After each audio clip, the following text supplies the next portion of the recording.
में जो आम आदमी पार्टी के नेशनल कन्वीनर हैं, एक पार्टी के राष्ट्रीय अध्यक्ष, एक पार्टी के राष्ट्रीय कन्वीनर, दिल्ली के पूर्व मुख्यमंत्री को मैंने आप सबकी उपस्थिति में अपनी पत्रकार वार्ता में सर्कुलर पढ़कर बताया था। हमने सर्कुलर पढ़ा था कि क्या क्या सर्कुलर में लिखा है और मैंने कहा था कि अगर इस सर्कुलर में आपको कहीं ये दिखता है कि दिल्ली की सरकार ने कुत्तों की गिनती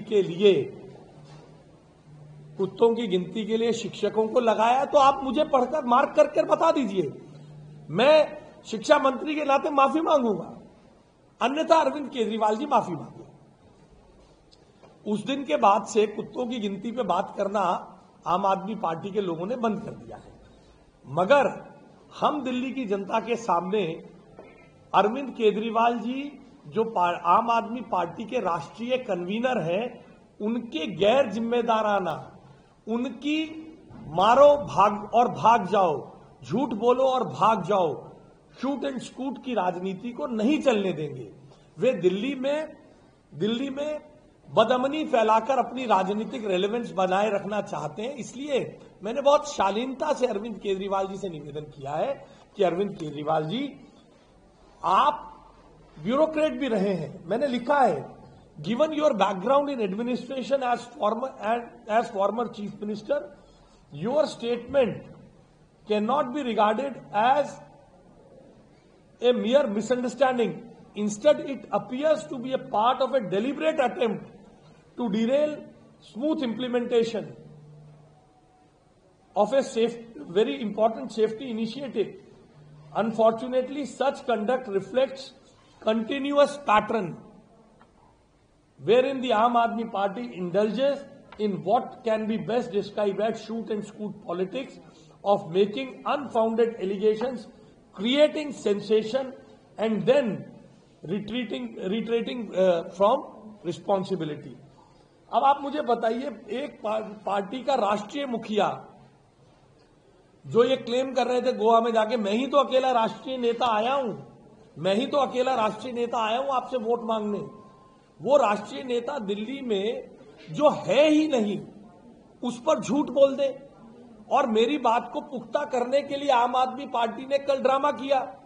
आम आदमी पार्टी ने कल कहा कि सरकार प्रदूषण पर चर्चा से भाग रही है। मेरे साथ कपिल मिश्रा जी ने बैठकर बताया सरकार प्रदूषण पर चर्चा करेगी। इस पूरे जो कैलेंडर है, पूरा टाइम टेबल विधानसभा का उसमें जारी है। हर जगह झूठ बोलना, हर जगह भाग जाना हम भागने नहीं देंगे साहब। अरविंद केजरीवाल जी को दिल्ली की जनता से माफी मांगनी पड़ेगी, अपने झूठ को स्वीकार करना पड़ेगा। दिल्ली की जनता से उन्होंने पहले भी माफी मांगी है, एक बार फिर मांगे और दिल्ली सरकार बड़ा हृदय रखकर उन्हें माफ करेगी। पहले भी उन्होंने कई बार झूठे आरोप लगाए, डिफेमेशन केसेस में उन्होंने माफी मांगी है। अब हम तो बिना डिफेमेशन केस के भी माफ कर देंगे। दिल्ली की जनता से वो माफी मांगेंगे, दिल्ली सरकार उनको माफ कर देगी इस बारे में। बहुत बहुत धन्यवाद। और बताइए, कुछ और है तो?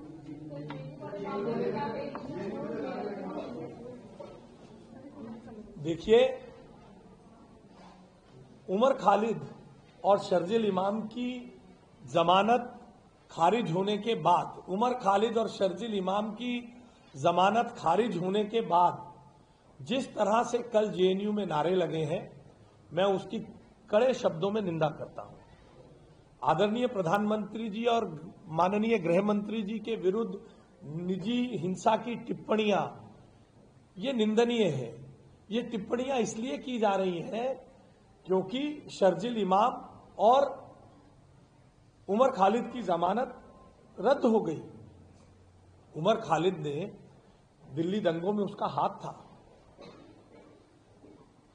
और आज किस प्रकार की विदेशी ताकतें उनके साथ लगी हैं। आप लोगों ने देखा ना, न्यूयॉर्क के मेयर ने अपनी शपथ के बाद तुरंत कैसे शर्जिल इमाम के बारे में, उमर के बारे में टिप्पणियां की हैं। Omar, we are worried about you.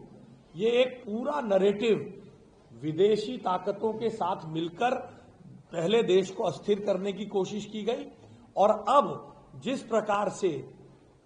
प्रकार से जमानत रद्द होने के बाद जेएनयू में यह घटनाक्रम हुआ है, इसमें भी कहीं दूरगामी तरीके से विदेशी ताकतों का भारत की राजनीति में अपना प्रभाव डालना और कमजोर करने का एक कारण है। और क्यों ना हो, ऐसे लोगों की हिम्मत क्यों ना बढ़े, जब इस विधानसभा में ऐसे लोग हैं, ऐसे विधायक हैं। इंडी अलायंस की पार्टी है आम आदमी पार्टी, इंडी अलायंस का हिस्सा है आम आदमी पार्टी। कन्हैया कुमार के साथ मिलकर जो जेएनयू का अध्यक्ष, जिसकी मौजूदगी में भारत तेरे टुकड़े होंगे के नारे लगे, उनके साथ आप चुनाव लड़ेंगे,